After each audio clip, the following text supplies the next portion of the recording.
قل هل يستوي الذين يعلمون والذين لا يعلمون إنما يتذكر أولو الألباب أشهد أن لا إله إلا الله.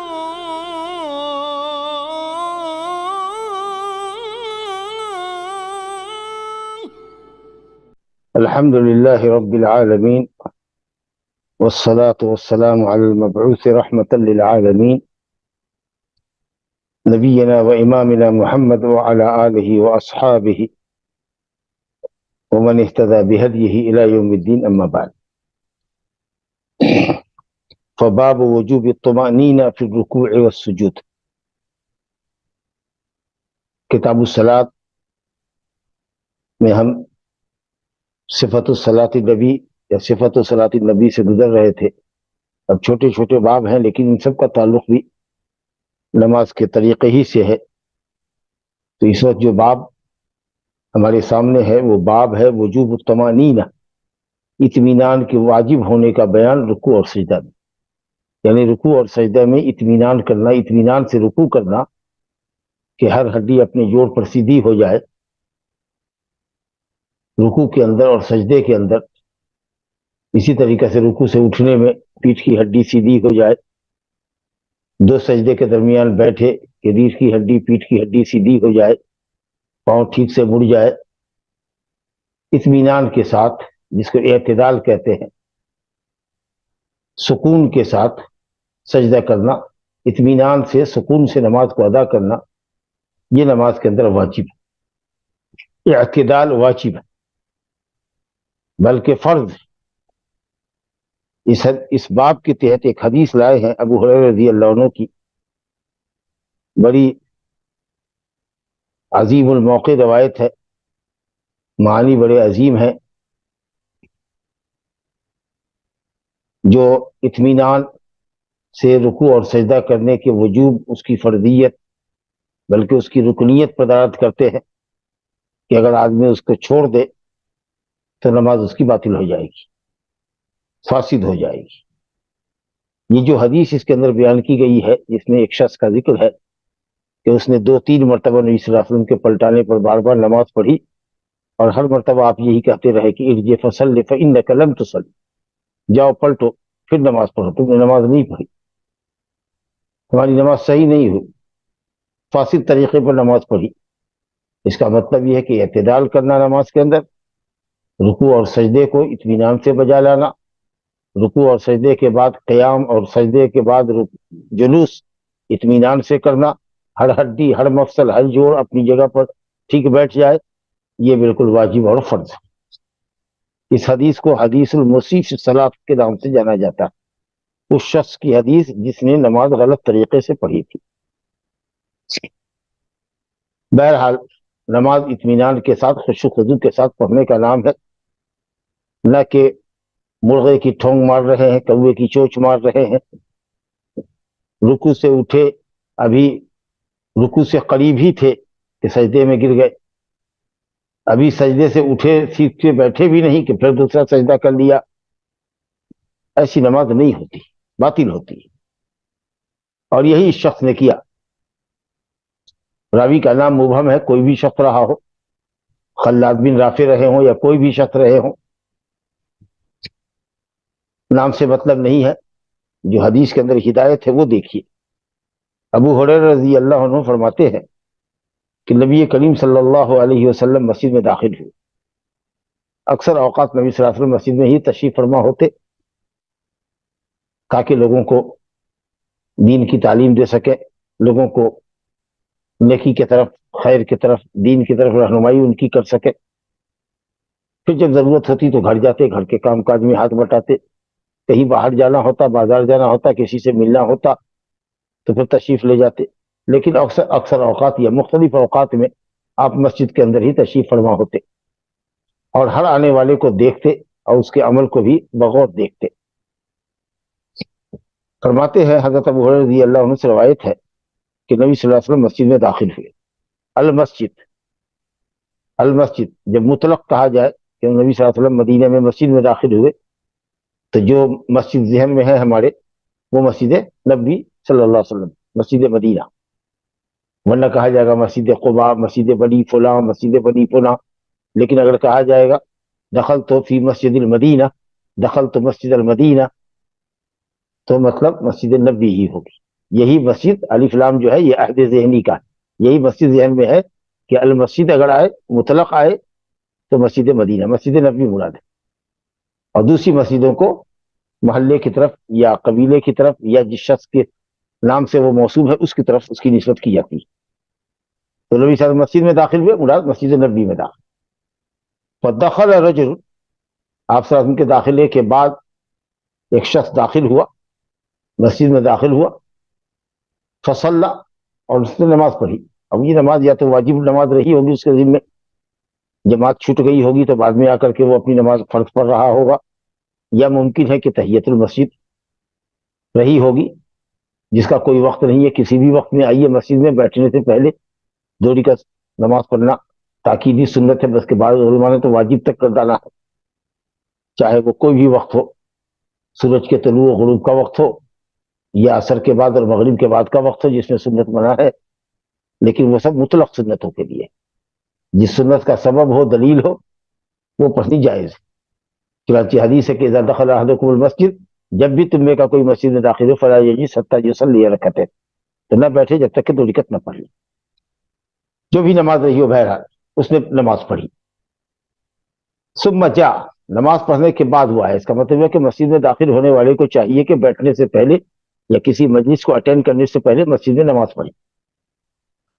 پھر وہ آیا، فسلم علی النبی صلی اللہ علیہ وسلم، اور اس نے نبی صلی اللہ علیہ وسلم پر، نبی صلی اللہ علیہ وسلم کو سلام کیا. فسلم علی النبی صلی اللہ علیہ وسلم، نبی صلی اللہ علیہ وسلم پر سلام کیا، نبی صلی اللہ علیہ وسلم کو سلام کیا. ظاہر لفظ بتاتا ہے کہ اس نے یہ کہا ہوگا السلام علیکم یا رسول اللہ. تو اگر جمع غفیر ہو، ایک بڑا مجمع ہو، اور اس میں کسی بڑے آدمی کا نام لے کر یا شیخ کا نام لے کر شیخ السلام علیکم، جمع غفیر ہے تو کوئی حرج کی بات نہیں. لیکن اگر 2 آدمی بیٹھے ہوئے ہیں اور تیسرا آدمی نماز پڑھ کے آیا اور وہ کہے کہ السلام علیکم یا فلاں یا عبداللہ، اور وہاں پر ایک زید بیٹھا ہوا ہے، تو اس کو ظاہر ہے کہ تکلیف ہوگی کہ اس نے نام لے کر کے اس کو متعین کر کے سلام کیا، گویا سلام سے ہم کو چھاٹ دیا، سلام میں ہم کو شامل نہیں کیا. تو اگر فتنے کا یا تکلیف کا ذریعہ ہو تو نام لے کے نہیں کہنا چاہیے، السلام علیکم کہنا چاہیے. لیکن اگر مجمع ہو اور مجمع کے میں کوئی بڑا آدمی ہو، کوئی بزرگ ہو، یعنی عالم ہو، شیخ ہو جو مدرس ہے، تو اگر اس کا نام لے کے کہا جائے السلام علیکم یا شیخ یا شیخ فلاں، تو انشاءاللہ کوئی حرج کی بات نہیں. تو اس نے نبی صلی اللہ علیہ وسلم کو سلام کیا، کہتے ہیں کہ نبی صلی اللہ علیہ وسلم کو خطاب کیا، السلام علیکم، آپ پر سلامتی ہو اللہ کی قسم. فقال، تو آپ نے کہا ارجع فصلی، جاؤ پلٹو نماز پڑھو، کیونکہ تم نے نماز نہیں پڑھی. سلام کے جواب کا ذکر نہیں ہے، لیکن یہ حدیث صحیحین کے اندر موجود ہے. دوسری سند میں آیا ہے کہ آپ صلی اللہ علیہ وسلم نے سلام کا جواب دیا، فرد علیہ السلام، سلام کا جواب دیا، اس کے بعد کہا ارجع، جاؤ دوبارہ سے نماز پڑھو، پلٹاؤ نماز، کیونکہ تم نے نماز نہیں پڑھی. پھر وہ شخص گیا، پھر اس نے اپنے سابق طریقے کے مطابق جو اس کی عادت تھی اس طریقے پر نماز پڑھ کے آیا، پھر سلام کیا اس نے دوبارہ. اس کا مطلب یہ ہے کہ اگر مسلم اور مسلم علیہ، سلام کرنے والے اور سلام کرنے والے، اور جس پہ سلام کر رہا ہے یا جس کو سلام کر رہا ہے، اس کے درمیان اگر فصل ہو جائے، کوئی چیز حائل ہو جائے، دیوار حائل ہو جائے، یا گیا وہ نماز پڑھنے، نماز پڑھ کے ایک وقفے کے بعد آیا، صحابہ کرام جاتے تھے اور ایک دیوار کے پیچھے اگر ملتے، ایک درخت کے پیچھے ملتے تو سلام کرتے، کیونکہ سلام تو دعا ہے. اور ویسے ہی السلام علیکم کہنے پر 10 نیکی ملتی ہے، ورحمۃ اللہ کہنے پر 20 نیکی، وبرکاتہ کہنے پر 30 نیکی ہے. تو اس لیے کثرت سے سلام کرنے میں یا بار بار سلام کرنے میں گھبراہٹ محسوس نہیں کرنی چاہیے، اور جواب دینے والے کو بھی اریٹیٹ نہیں ہونا چاہیے، پریشان نہیں ہونا چاہیے، کیونکہ یہ تو دعا ہے اور ثواب کا ذریعہ ہے. تو اس طریقہ سے 3 مرتبہ وہ شخص پلٹا یا پلٹایا گیا اور اس نے نماز پڑھی. یہ 3 مرتبہ نماز دوہرا چکا، اور پھر آپ نے کہا یہ فصل فإنک لم تصلی، تب اس نے یہ کہا کہ یا رسول اللہ، لفظ آئے گا والذی بعثک بالحق، قسم اس ذات کی جس نے آپ کو حق کے ساتھ مبعوث کیا ہے، نبی بنا کر بھیجا ہے، میں اس سے بہتر نماز نہیں پڑھتا ہوں، مجھے بتائیے، علمنی، مجھے بتائیے۔ آپ کہہ سکتے ہیں کہ نبی صلی اللہ علیہ وسلم پہلی مرتبہ اس کو بتا دیتے کہ کیا تم نے واجب چھوڑا، کیا فرض چھوڑا جس کی وجہ سے تمہاری نماز باطل ہو رہی ہے۔ لوگ ایسا کہتے ہیں کہ آپ پہلی مرتبہ خبردار کر دیتے اس کو۔ اس کا الزامی جواب ہم یہ دیتے ہیں کہ وہ پہلی ہی مرتبہ اس نے خود نمازی نے کیوں نہیں پوچھا کہ یا رسول اللہ ہم سے کیا غلطی ہوئی، نماز میں کون سی کوتاہی ہو رہی ہے، کون سا خلل واقع ہو رہا ہے کہ جس کی وجہ سے آپ نماز پلٹانے کے لیے کہہ رہے ہیں، تو اس نے بھی نہیں پوچھا۔ تو آپ صلی اللہ علیہ وسلم بار بار اس کو پلٹا رہے تھے تاکہ یہ خود آدمی اپنی غلطی پر مطلع ہو، یا پھر اس کو ضرورت محسوس ہو سیکھنے کی، اور تب یہ سوال کرے کہ میں اس سے اچھی نماز نہیں پڑھ سکتا ہوں، بتائیے کیا صحیح طریقہ ہے۔ تو اس کی شوق اور رغبت کو دیکھنے کے بعد جب میں بتاؤں گا تو یہ بات اس کے دل و دماغ میں مضبوطی سے بیٹھ جائے گی۔ علم اگر شوق و رغبت سے حاصل کیا جائے تب تو اس علم کی قدر ہوتی ہے اور دل و دماغ میں وہ جگہ لیتا ہے، لیکن ایسے ہی علم آ جائے، آدمی بھاگ رہا ہو، اس کو لوگ روکے، بھائی سن لو، ایک حدیث سن لو، ایک بات سن لو، رغبت نہیں ہے، اور یا یہ وہ ضرورت محسوس نہیں کر رہا ہے اور آپ اس کو پکڑ پکڑ کے علم دے رہے ہیں، تو پھر اس کی وہ حیثیت نہیں ہوتی۔ تو آپ صلی اللہ علیہ وسلم چاہتے تھے کہ وہ آدمی خود اپنی غلطی بھی مطلع ہو، یہاں تک کہ پھر جب وہ یہ کہے کہ صاحب اس کو یہی طریقہ آتا ہے، مسنون طریقہ نہیں آتا، یا آپ مجھے سکھائیے، جب علم کا شوق اور اس کی رغبت اس کے اندر اس کو ابھارے گی پوچھنے پر، سوال کرنے پر، تب میں اس کو جواب دوں گا۔ بہرحال تو 3 مرتبہ کے بعد اس نے یہ کہا والذی بعثک بالحق۔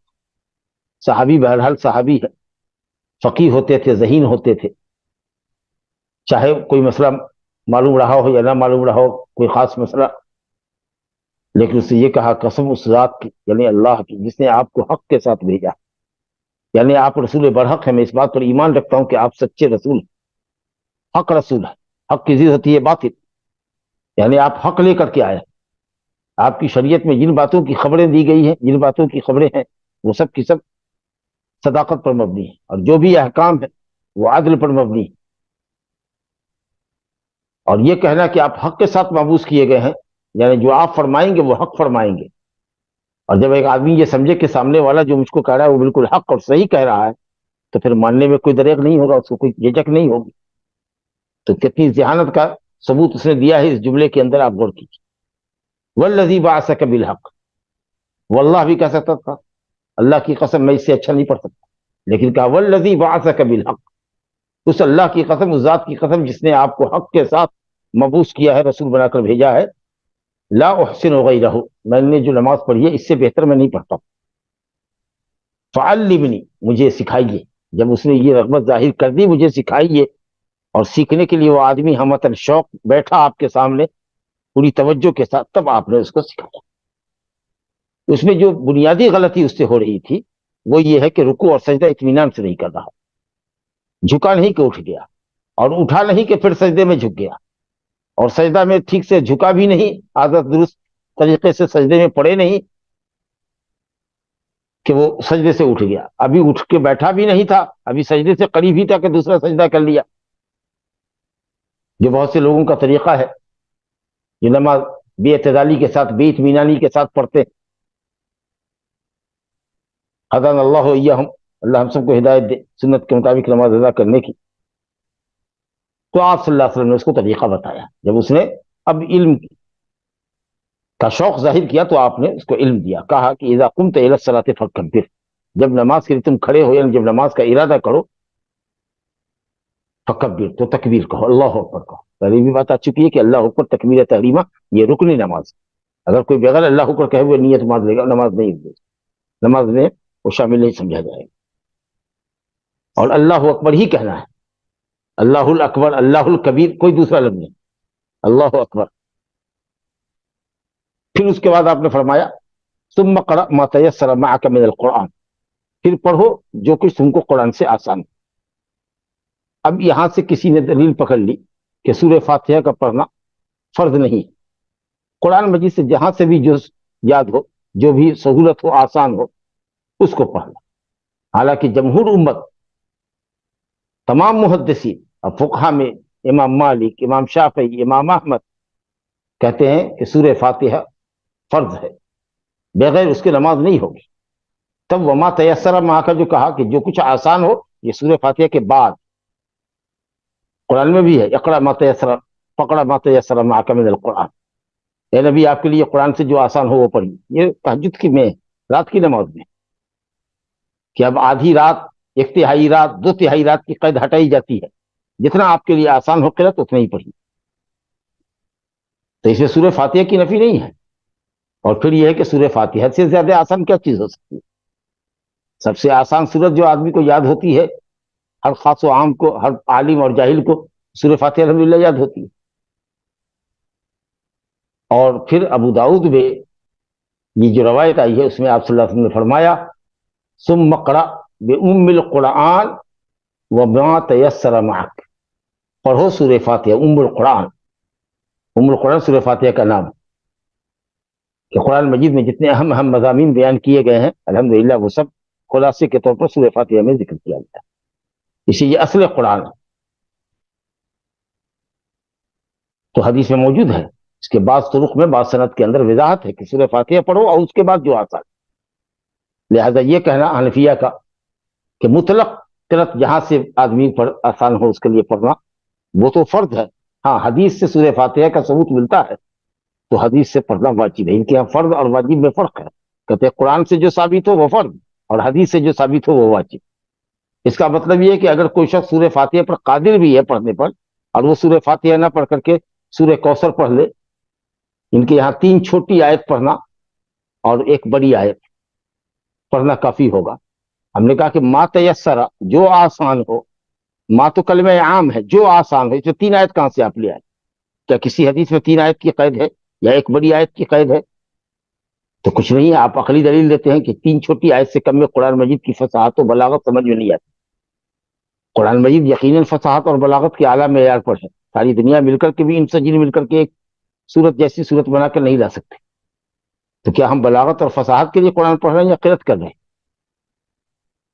تو یہ 3 آیت کی قید تو آپ نے اپنی منطق، اپنی عقل سے جوڑا، اور ہم نے جب حدیث رسول سے فقرؤ ما تیسر معک من القرآن کا معنی بتایا کہ سورہ فاتحہ تو کمپلسری ہی ہے، اس کے بعد جو آسان ہو۔ نبی رات کی نماز ہے، لمبی لمبی قرأت آپ کرتے تھے، پیر مبارک آپ کے پاؤں مبارک سوج جاتے تھے، اور آدھی اور تہائی رات کے معاملے میں کبھی کبھی پوری یہ رات آپ کھڑے رہ جاتے تھے، تو اللہ نے آسان فرمایا کہ اب آپ وقت کی قید نہیں ہے، جتنی دیر تک آپ چاہیں نماز پڑھ۔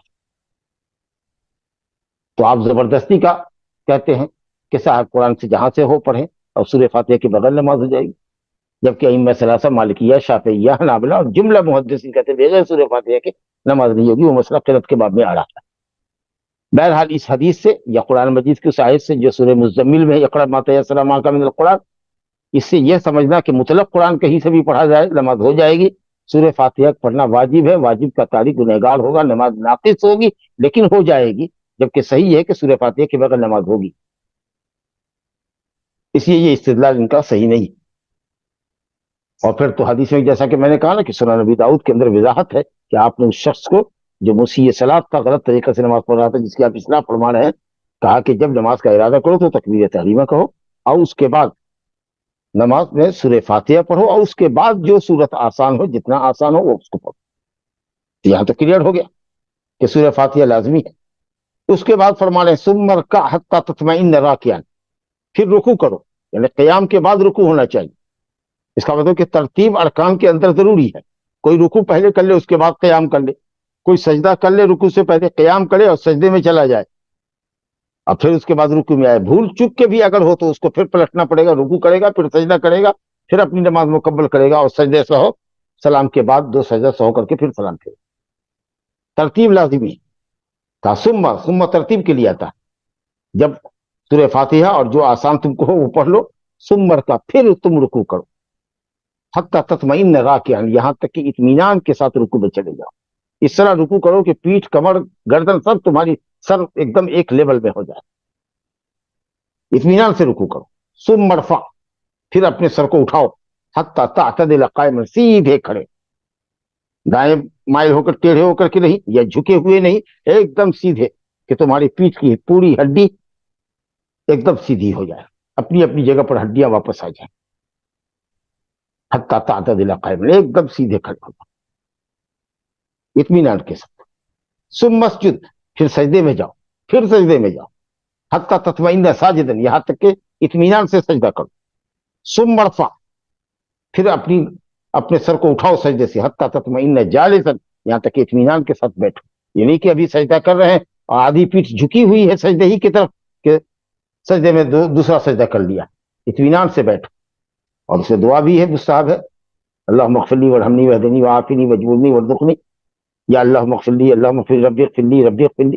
اتنی دیر تک کہو جتنی دیر تک سجدے میں رہے، تاکہ نماز کے اندر تناسب رہے. قیام، رکوع سے اٹھنا، سجدہ، سجدے کے درمیان بیٹھنا، اسی طریقے سے سلام پھیرنے اور سلام کے بعد اپنی جگہ سے اٹھنے کے درمیان نبی صلی اللہ علیہ وسلم کے تقریباً مساوات رہتی تھی، برابری رہتی تھی.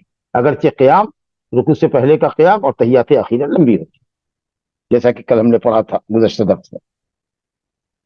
تو کہا کہ سجدہ اطمینان سے کرو، پھر سجدے سے اٹھو تو بیٹھو اطمینان سے.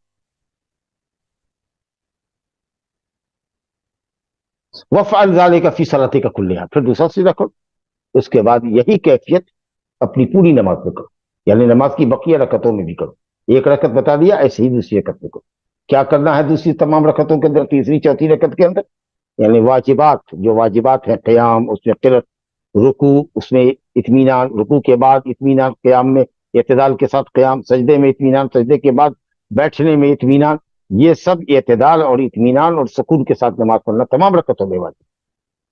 لیکن ثنا جو ہے پہلی رکعت کے اندر ہے، تعوذ پہلی رکعت کے اندر ہے، بسم اللہ سورہ فاتحہ سے پہلے ہر رکعت میں مستحب ہے. تو یہ سب چیزیں دوسری تیسری رکعت میں تو نہیں ہوگی. تو جو چیزیں مسنون ہیں پہلی رکعت میں وہ تو دوسری رکعت میں نہیں آئیں گی.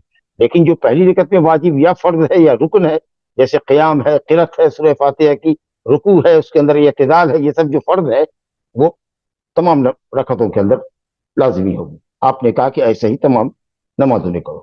کچھ لوگ یہ سمجھتے ہیں کہ اس حدیث میں جو چیز بتائی گئی ہے وہ واجب ہے، اور اس کے علاوہ جو کچھ بھی ہے وہ سب سنت ہے. حالانکہ اس میں تحیات کا ذکر نہیں ہے، درود کا ذکر نہیں ہے، سلام پھیرنے کا ذکر نہیں ہے. حالانکہ حضرت عبداللہ بن مسعود کی حدیث کے مطابق تحیات پڑھنا فرض ہے. کہتے ہیں کہ ہم لوگ تحیات سے پہلے، قبل ان یفرض علینا تحیات یا تشہد، قبل اس کے کہ ہم پر تشہد فرض کیا جائے، ہم لوگ بیٹھ کر کہتے تھے السلام علی جبریل، السلام علی میکائیل. تو نبی السلام علی اللہ، السلام علی جبرائیل، السلام علی میکائیل، اللہ پر سلامتی ہو، جبریل پر سلامتی ہو. آپ نے کہا لا تقولوا، ایسا مت کہو، فإن اللہ هو السلام، اللہ تو سلامتی ہے، اس کے لیے تم سلامتی کی دعا کرو گے. اس کا مطلب یہ ہے کہ صاحب وہ سلامتی کا محتاج ہے، نقص ہے اس کے اندر. لا حول ولا قوت الا باللہ. آپ نے کہا قولوا، کہو التحیات للہ والصلوات والطیبات، اپنی تحیات قبل ان یفرض التشہد یا التحیات. فرض سے تعبیر کیا کہ فرض ہے. اسی طریقے سے درود شریف آخری میں، پھر سلام، تحریم و تکبیر و تحلیل و التسلیم، سلام کے ذریعے ہی آدمی نماز سے حلال ہوگا. حنفیہ کے یہاں یہ ہے کہ صاحب اگر مقدار تشہد بیٹھ گئے اور نماز کے خلاف کوئی بھی حرکت اگر کر لی، مثال کے طور پر اگر ریا خارج ہو گئی تو ہو گئی نماز مکمل. یہاں سوال یہ ہے کہ اگر ایک سلام پہلے، داہنا سلام پڑھنے سے پہلے اگر ریا خارج ہو گئی، ابھی سلام کرنا ہی چاہتا تھا کہ ریا خارج ہوگی، نماز پوری کی پوری اس کی باطل ہو، اثر ڈوب، پھر پوری نماز دوہرانا پڑے گا. اور یہاں اگر ریا خارج ہوتی ہے تو نماز ان کی مکمل ہے. جبکہ نبی صلی اللہ علیہ وسلم فرماتے ہیں کہ تحلیل و تسلیم، نماز سے آدمی آزاد ہوتا ہے، نماز سے باہر آتا ہے التسلیم کے ذریعے، السلام علیکم ورحمۃ اللہ کی ذریعے. اللہ ہی خیر فرمائے. حدیث کچھ کہتی ہے، ان کی فقہ کچھ کہتی ہے. لا الہ الا اللہ. تو بہرحال ایسا کچھ نہیں ہے کہ تمام واجبات کا آپ نے اور فرائض کا اس پہ ذکر کر دیا ہے، اور یہ حدیث اس بات پر دعوت کرتی ہے کہ جو یہاں بیان کیا گیا وہ فرض، اور جو نہیں بیان کیا گیا وہ سب سنت. ایسا نہیں. دلیلوں کے اعتبار سے واجبات کی تعداد بڑھے گی، فرائض کی تعداد بڑھے گی. جس چیز پر نبی صلی اللہ علیہ وسلم نے اصل فوکس کیا ہے یہاں، وہ یہ ہے کہ اطمینان سے رکوع کرے، اطمینان سے رکوع کے بعد اٹھے، پیٹھ کی پوری ہڈی سیدھی ہو جائے، پھر اطمینان سے سجدہ کرے، سجدے کے بعد بیٹھے. اور وہ جو یہ طریقہ ہے لوگوں کا کہ بے اعتدالی اور بے اطمینانی کے ساتھ رکوع سجدہ کرتے ہیں، اور اٹھے نہیں کہ گرے، اور پھر سجدے سے اٹھے نہیں کہ دوسرا سجدہ ادا کر ڈالا، جس کو کہا گیا ہے نقرۃ نقرۃ الغراب، اگر کوے کی چونچ مار رہے ہیں، مرغے کی ٹھونگے مار رہے ہیں، یہ نماز باطل ہے. اور یہ کہ فاسد نماز چاہے جتنی مرتبہ بھی آدمی کرے گا وہ صحیح نہیں ہو سکتی جب تک کہ صحیح نہ ہو. کہا فصل فإنک لم تصلی، تم نے نماز پڑھی نہیں، حالانکہ نماز تو پڑھی تھی. تو کیا مطلب ہے نماز نہیں پڑھنے کا؟ کہ نماز تمہاری صحیح نہیں ہوئی. تو یہاں پر صحت کی نفی ہے. اگر کسی چیز کے وجود کی نفی ممکن نہ ہو کہ اس نے تو نماز پڑھا ہے، نماز کا وجود تو ہے، قیام رکوع سجدہ تو کیا ہے، لیکن اطمینان اور اعتدال نہیں کیا. تو اگر کسی چیز کے وجود کی نفی نہ ہو تو صحت کی نفی کی جاتی ہے. اور کمال کی نفی تو بالکل لاسٹ میں کی جاتی ہے. اگر صحت کی نفی بھی ممکن نہ ہو تو کمال کی نفی. تو یہاں جس چیز کی نفی ہے وہ ہے صحت کی نفی. تمہاری نماز صحیح نہیں ہوئی، یہ کافی نہیں ہوئی. اگر فرض نماز پڑھ رہے ہو تو فرض تمہاری ادا نہیں ہوئی. پھر یہ فصل فإنک لم تصلی.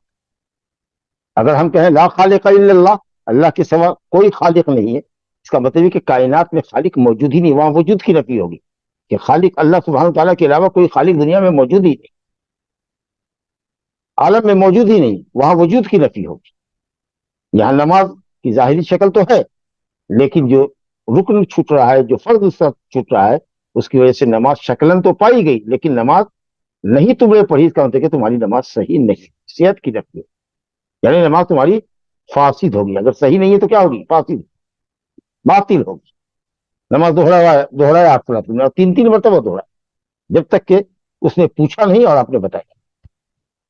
اس کے پوچھنے پر آپ نے بتایا. اور اس کی کیا وجہ تھی وہ میں نے پہلے بتا دیا کہ چاہتے تھے کہ وہ خود اپنی غلطی پر مبتلا ہو، یا وہ پوچھے یا علم حاصل کرنے کا اپنے شوق اور رغبت ظاہر کرے. تو میں بتاؤں اس کو تاکہ وہ علم اس کے دل و دماغ میں بیٹھ جائے. تو بہرحال یہ حدیث بڑی اہم ہے اس حیثیت سے کہ نماز کے اندر اعتدال اور اطمینان بہت ضروری ہے، بغیر اس کے نماز صحیح نہیں ہوتی. چلیے اب دوسرا باب ہمارے سامنے ہے، باب القراءۃ فی الصلاۃ. نماز کے اندر قرأت کا باب.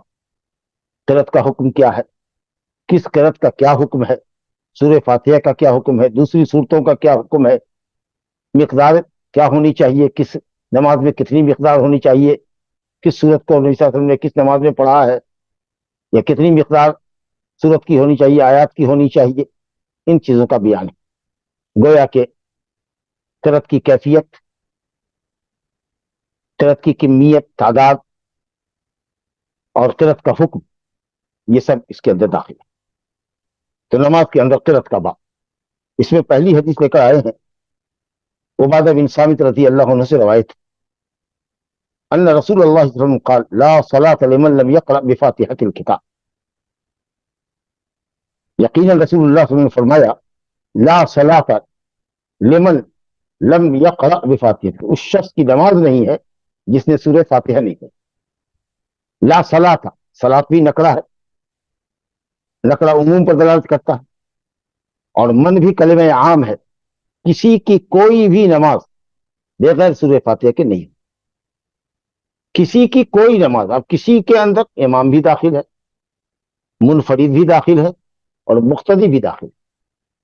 اور کوئی نماز فرض ہو، نفل ہو، دن کی ہو، رات کی ہو، سری ہو، جہری ہو، مقیم کی نماز ہو کہ مسافر کی نماز ہو، ایون رکوع اور سجدے والی نماز ہو یا بے رکوع اور سجدے والی نماز، صلاۃ الجنازہ ہو جس کو صلاۃ کہا گیا ہے، کوئی بھی نماز جس پر صلاۃ کا اطلاق کیا گیا ہے شریعت میں، وہ نماز بغیر سورہ فاتحہ کے ہوتی ہے. یہ حدیث بتاتی ہے کہ سورہ فاتحہ اگر پڑھنے پر کوئی شخص قادر ہے اور وہ نہیں پڑھتا ہے اور کوئی دوسری جگہ سے کہیں بھی آیت سے پڑھتا ہے جیسے کہ حنفیہ کہتے ہیں، تو اس کی نماز ہو جائے گی، اگرچہ ناقص ہوگی. ہم کہتے ہیں نماز باطل ہوگی، لا صلاۃ. تو یہاں پر لا صحت کی نفی کرے گا. اور اگر یہ کہہ دیجیے گا کہ صلاۃ شرعی نہیں ہے تمہاری بغیر سورہ فاتحہ کے، شکل تو ہے نماز کی تمہارے لیکن شرعی نماز بغیر سورہ فاتحہ کے معتبر نہیں ہے، تو آپ نماز کے وجود کی بھی نفی کر سکتے کہ تم نے جو نماز پڑھا ہے اس نماز کا وجود ہی نہیں ہے، وہ بیکار نماز ہے، تمہاری اپنی طبیعت کی نماز. شریعت میں جو نماز مطلوب ہے وہ نہیں تم نے پڑھی. تو یہاں وجود کی بھی نفی کر سکتے ہیں. اور اگر وجود نہیں کر سکتے، ظاہری شکل کو اگر آپ دیکھیں گے کہ قیام رکوع سجدہ اس نے کیا ہے، تو صحت کی نفی ہوگی کہ کسی کی کوئی نماز صحیح نہیں ہو سکتی بغیر سورہ فاتحہ. تو یہ بات تو سمجھ لیا. اب اس کے بعد فقہا میں خود اختلاف ہے کہ اب یہ مقتدی حضرات ہیں، امام اور منفرد کے لیے تو سب کہتے ہیں، محدثین اور ائمہ ثلاثہ، اور حنفیہ سورہ فاتحہ کو پڑھنا واجب کہتے ہیں، فرض نہیں کہتے، جبکہ دوسرے لوگ فرض کہتے ہیں. تو امام اور منفرد تو پڑھے گا. مسئلہ ہے مقتدی میں کہ کیا کرے. تو حنفیہ کے یہاں کہ سری ہو کہ جہری ہو نماز میں مقتدی پڑھے گا ہی نہیں. کہتے ہیں امام صاحب کی قرأت آپ کی قرت ہے، جبکہ امام صاحب کی تسبیح آپ کی تسبیح نہیں ہے، امام صاحب کا رکوع کرنا آپ کا رکوع نہیں ہے، تو سب جگہ آپ کو کرنا ہے، لیکن سورہ فاتحہ میں وہ آپ کی نیابت کر لے گا۔ ایک حدیث پیش کرتے ہیں، من کان لہ امام فقراءۃ الامام قراءۃ اللہ، جس کا امام ہو تو امام کی قرت اس کی قرت، حالانکہ یہ حدیث معلول ہے، بیمار حدیث ہے، کمزور حدیث ہے، اپنی تمام طرق کے ساتھ۔ کبار محدثین نے، امام احمد نے، امام بخاری نے، بڑے بڑے علماء محدثین نے حدیث کو قلم کیا۔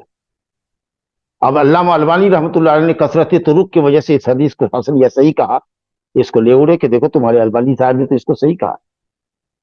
ارے کسی خانے میں اگر مان لے کہ یہ حدیث صحیح بھی ہے تو اس کو ہم محمول کر لیں گے قرات کو سورہ فاتحہ کے بعد پر، کیونکہ حدیث ہے لا صلاۃ لمن لم یقرأ بفاتحۃ الکتاب، متفق علیہ روایت کہ کسی کی کوئی نماز ہوتی ہی نہیں سورہ فاتحہ کے بغیر، تو اس کو سورہ فاتحہ کے علاوہ جو قرات امام کر رہا ہے اس پر محمول کر۔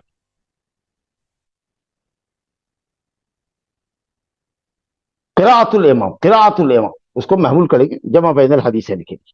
اسی طریقے سے دلیل پکڑتے ہیں اذا قرئ القرآن فاستمعوا له وانصتوا لعلکم ترحمون، قرآن پڑھا جائے تو سنو، چپ رہو۔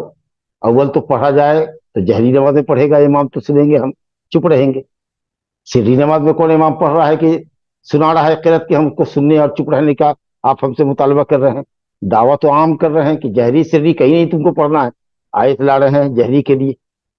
پھر یہ ہے کہ سننے کا تعلق کان سے ہے، ہم اپنے جی میں پڑھ رہے ہیں، زبان اور ہونٹ سے پڑھ رہے ہیں، سن بھی رہے ہیں، پڑھ بھی رہے ہیں۔ یا پھر یہ ہے کہ چلیے آیت اور حدیث پر عمل کرتے ہوئے امام جب پڑھے تو سنیں، اور جب امام سکتہ کرے تو اس میں پڑھ لیں۔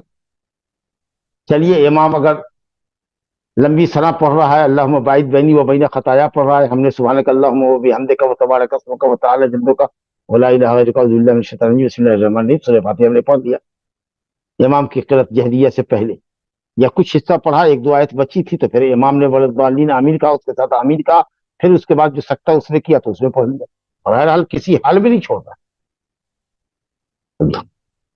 ہاں رکن ادا نہیں کریں گے ہم، پہلے تکبیر نہیں کریں گے ہم، رکوع میں نہیں جائیں گے امام سے پہلے، لیکن سورہ فاتحہ امام کے پڑھنے سے بھی پہلے اگر پڑھ لے تو کوئی حرج نہیں، چلیے، لیکن چھوڑنا نہیں ہے۔ تو یہ کہنا کہ صاحب قرآن کی اس آیت کے خلاف ہے، حالانکہ آیت مکی ہے۔ مشرکین کہتے تھے معجزہ لاؤ معجزہ لاؤ، کہا سب سے بڑا معجزہ تو قرآن ہے، لیکن تم سنتے کہاں، شور ہنگامہ کرتے ہو، تالیاں بجاتے ہو، سیٹیاں بجاتے ہو، غور سے قرآن سنو تو سمجھ میں آئے، تم کو ہدایت ملے۔ چلیے صاحب، دوسرے جو فقہا ہیں حنابلہ کے یہاں جو مفتبق قول ہے، اور مالکیہ کے یہاں کہ سری نماز میں تو مقتدی پڑھے گا، جہری نماز میں امام کی قرات سنے، وہی جو حدیث ہے یا قرآن کی جو آیت ہوئی اذا قرئ القرآن فاستمعوا له وانصتوا لعلکم ترحمون، دلیل پکڑتے ہیں، جبکہ یہاں حدیث کہہ رہی ہے لا صلاۃ لمن لم یقرأ بفاتحۃ الکتاب۔ تو اذا قرئ، اذا جو کلمہ عام ہے اس کے عموم کو اس سے چھانٹ لیجئے، تخصیص کر لیجئے کہ جب جب کہیں قرآن پڑھا جائے سنو، سوائے نماز میں کہ نماز میں سورہ فاتحہ کے بغیر نماز نہیں ہوتی ہے، لہذا سورہ فاتحہ نماز میں پڑھو، نماز کے علاوہ یا نماز کے اندر بھی سورہ فاتحہ کے علاوہ جو قرات ہو رہی ہے امام کی طرف سے اس کو سنو۔ تو کتاب اللہ کے عموم کو حدیث سے آپ تخصیص کر سکتے ہیں، اور الحمدللہ خبر واحد سے بھی تخصیص کر سکتے ہیں، چاہے جائے کہ یہ حدیث سورہ فاتحہ کی فردیت اور رکنیت کی حدیث فرد واحد نہیں ہے یا خبر واحد نہیں ہے۔ علماء نے، بہت سے علماء نے اس کو متواتر کہا، اتنی سندوں سے حدیثیں آئی ہے اور اس باب کے اندر حدیثیں آئی ہے کہ وہ حد تواتر تک پہنچ۔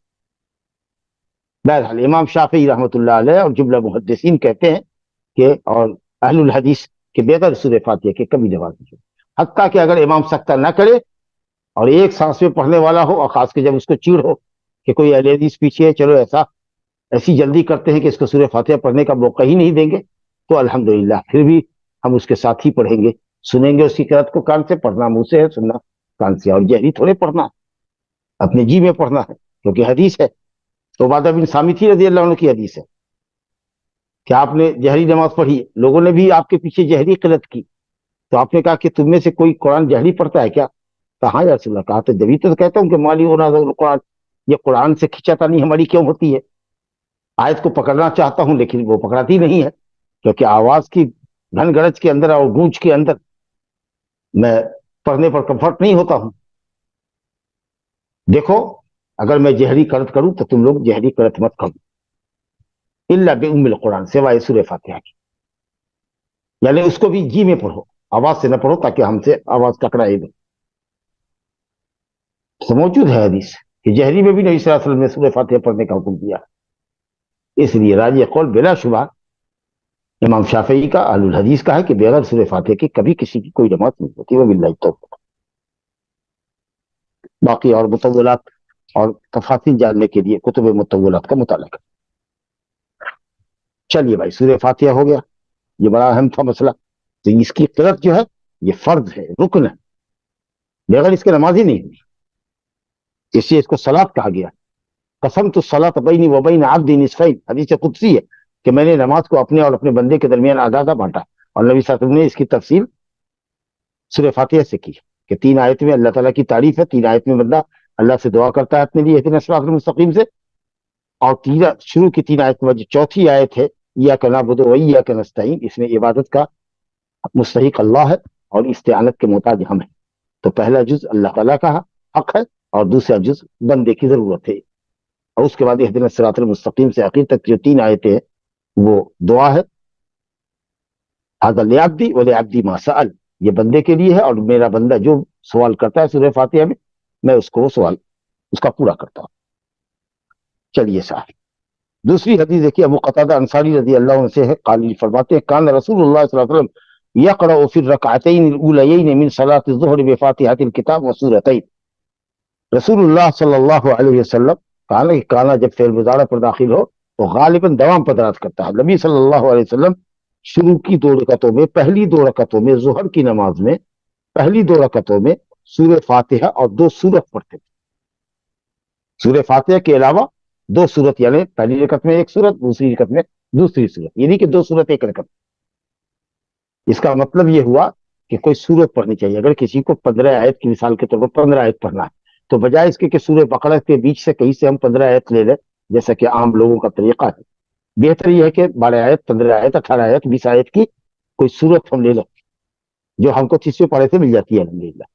تو پوری سورت پڑھنا یہ افضل ہے اس بات سے کہ آپ کسی لمبی سورت کے شروع سے یا وسط سے یا اخیر سے لے لیں، کیونکہ لفظ سورت کا مطلب ہے کہ سورت، پوری سورت پڑھا جائے، یہ افضل۔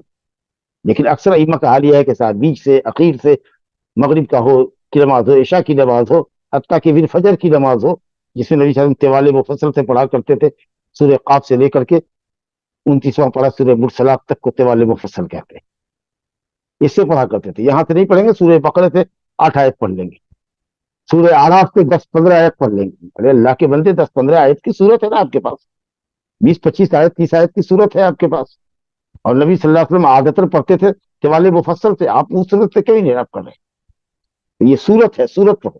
اگر 8 آیت پڑھنی، 8 آیت کی صورت ہے آپ کے پاس، تو آپ 2 صورتیں پڑھتے 2 رکعتوں کے اندر۔ یطول فی الاولی، پہلی رکعت لمبی کرتے، یا پہلی رکعت میں قرأت بھی لمبی ہوتی دوسری رکعت کے مقابلے میں۔ بعض علماء نے کہا کہ پہلی رکعت اور دوسری رکعت کی قرأت تو برابر ہوتی، کیونکہ حضرت عبداللہ بن عباس نے کہا کہ میں نے نبی صلی اللہ علیہ وسلم کی پہلی 2 رکعتوں کی قرأت کا اندازہ کیا کہ 30 آیتیں تھیں، تو قرأت برابر ہوتی، لیکن پہلی رکعت لمبی ہو جاتی دوسری کے مقابلے میں، کہ اس میں ثنا پڑھتے ہیں، دعائے استفتاح جس کو کہتے ہیں، جس کو عام زبان میں ہم لوگ دعائے ثنا کہتے ہیں، اور تعوذ پڑھتے ہیں، تسمیہ پڑھتے ہیں، لیکن نہیں، پہلی رکعت کے اندر قرأت بھی لمبی ہوتی۔ ایک تو اس لیے کہ جو لوگ مسجد میں نہیں آئے ہیں، لمبی رکعت اگر ہوگی نسبتاً دوسری کے مقابلے میں تو لوگ زیادہ سے زیادہ صف میں آ جائیں گے، پہلی رکعت میں مل لیں گے۔ دوسرے یہ کہ پہلی رکعت کے اندر قوت اور نشاط نماز کے لیے زیادہ ہوتی ہے، تو اس لیے بھی پڑھتے ہیں۔ بہرحال پہلی رکعت دوسری کے روایت کے مقابلے میں لمبی ہوتی۔ یطول فی الاولی ویقصر فی الثانیہ، دوسری رکعت میں قرأت تھوڑی ہلکی کرتے۔ یسمع الآیۃ احیانا، اب یہ ظاہر ہے کہ یہ تو ظہر کی نماز ہے تو سری قرأت ہے اس کے اندر، لیکن کبھی کبھی نبی صلی اللہ علیہ وسلم قصداً و عمداً لوگوں کو آیت سناتے، ایک آیت یا آیت کا کوئی ٹکڑا، تاکہ لوگوں کو یہ پتا چلے کہ میں ساکت نہیں ہوں، میں خاموش نہیں ہوں، میں پڑھ رہا ہوں۔ اور صحابہ نے کہا کہ نبی صلی اللہ علیہ وسلم ظہر و اثر میں بھی پڑھتے تھے، قرأت کرتے تھے۔ کہا کیسے جانا تم نے؟ کہا بھی اس طرح میں تھی، آپ کی داڑھی ہلتی تھی، اس سے ہم نے سمجھا کہ آپ پڑھتے تھے۔ تو کبھی کبھی آیت کو بھی سنانا چاہیے، ایسا نہیں کہ صاحب منہمک ہوتے تھے اور انہماک کی حالت میں زبان پر خود آیت جاری ہو جاتی تھی. لوگ تعویل کرنے والے یہ بھی کرتے, بالکل غلط تعویل. یسمع, آپ سناتے تھے, قصدن سناتے تھے, احیانا کبھی کبھی کوئی آیت پوری پڑھ دیا یا آیت کا کوئی ٹکڑا پڑھ دیا تاکہ لگے کہ ہمارا امام پڑھ رہا ہے. اور چونکہ سری قرات ہے, سورہ فاتحہ کے علاوہ کہیں دوسری آیت کو یا سورت کو ہم کو سننا بھی نہیں ہے, تو اس لیے مقتدی حضرات بھی پہلی 2 رکعت میں تمام مقتدی سورہ فاتحہ پڑھیں گے. اس کے علاوہ جس کو جتنی بڑی صورت یاد ہو, جتنی لمبی چھوٹی یاد ہو, امام کے رکوع کرنے سے پہلے تک پڑھیں.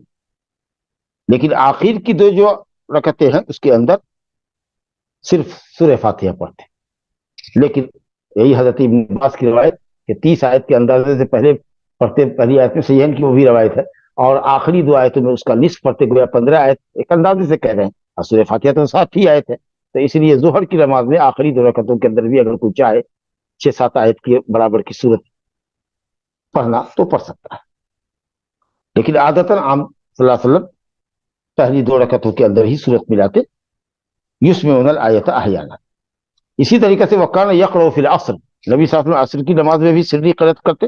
قرات کہتے, قرات کرتے, اور قرات کا مطلب کیا ہے کہ زبان اور ہونٹ ہلتا, دل میں نہیں پڑھتے, دماغ سے نہیں پڑھتے, زبان ہلتا, ہونٹ ہلتا, زبان ہلتا. اور اسی کی وجہ سے یہ داڑھی مبارک بھی آپ کی ہلتی. اس کا مطلب کہ آپ کثیف اللحیت طویل اللحیت, جبھی تو پڑھنے میں, جب بولنے کے اندر داڑھی ہلے گی.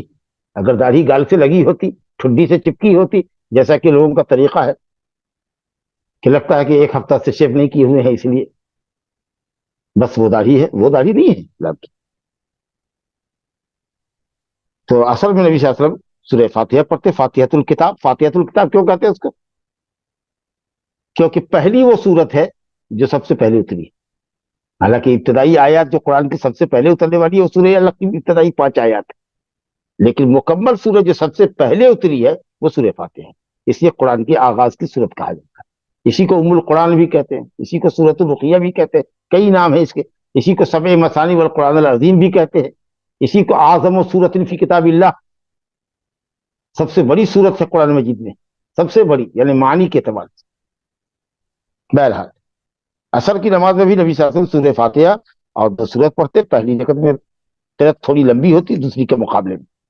وفر رکعتین الاخریین, اور آخری 2 رکعتوں میں آپ ام الکتاب پڑھتے. دیکھیے ام الکتاب, ام القرآن سورہ فاتحہ کو کہتے ہیں, صرف سورہ فاتحہ کا. اور اسی طریقے سے نبی صلی اللہ علیہ وسلم وکان یطول فی الرکعۃ الاولی من صلاۃ الصبح, صبح کی نماز میں بھی پہلی رکعت میں قرات آپ کی لمبی ہوتی, ویقصر فی الثانیہ, اور دوسری رکعت میں صورت تھوڑی چھوٹی ہوتی پہلی کے مقابلے. تو یہ نبی صلی اللہ علیہ وسلم کے قرات کا طریقہ تھا. اس طریقے کو ائمہ مساجد کو چاہیے, جو لوگ امامت کرتے ہیں ان کو چاہیے کہ اس کو فالو کریں. دیکھیے اسی حدیث عن جبیر بن مطعم رضی اللہ تعالی عنہ قال سمعت النبی صلی اللہ علیہ وسلم یقرأ فی المغرب بالطور. جبیر بن مطعم رضی اللہ عنہ کہتے ہیں کہ میں نے نبی صلی اللہ علیہ وسلم سے سنا کہ مغرب میں سورہ طور پڑھ رہے ہیں, 27ویں پارے میں ہے, وہ طور و کتاب مستور الی آخر سورہ. یہ طور اور با جو ہے وہ استیاب کا ہے. استیاب یعنی پوری سورہ طور جو غالباً 3 رکوع پر مشتمل ہے, دونوں رکعتوں کے اندر پڑھ جائے مغرب کی نماز میں. 2 رکعت میں ہے نا جہری قرات, تو انہوں نے کہا کہ میں نے نبی صلی اللہ علیہ وسلم کو سنا کہ آپ نے مغرب میں سورہ طور پڑھا. عام طریقے سے مغرب میں نبی صلی اللہ علیہ وسلم سارے مفصل پڑھتے تھے, لیکن کبھی کبھار آپ نے سورہ طور پڑھا ہے, کبھی تو آپ نے سورہ اعراف پڑھا جو گھنٹہ بھر چاہتی ہے, 2 رکعت میں گھنٹہ بھر لگ جائے گا سورہ اعراف پڑھا, اور کبھی آپ نے سورہ والمرسلات پڑھا. لیکن عادتاً جو آپ پڑھتے تھے وہ قصار مفصل سے پڑھتے تھے, سورہ والضحیٰ سے لے کر کے سورہ ناس تک. تو کبھی کبھار کا یہ عمل ہے, لہذا سنت پر عمل کرتے ہوئے کبھی کبھار کر لیتی ہے, لیکن عام سنت یہ نہیں ہے. جو سنت آپ نے یا جو عمل آپ نے نادر احوال میں کیا ہے, کبھی کبھار کیا ہے, اس کی حیثیت بہت مضبوط یا مواظبت والی سنت کی جیسی نہیں ہے, لیکن ہاں سنت تو ہے, اس لیے کبھی کبھی احیاء سنت کے لیے ایسا کر سکتے. لا الہ. تو کہا کہ نبی صلی اللہ علیہ وسلم کو میں نے سنا پڑھتے ہوئے مغرب میں بالطور پوری سورۃ طور. جہاں بھی با آئے نبی صلی اللہ علیہ وسلم فجر میں پڑھتے تھے بے الف لام میم تنزیل سجدہ,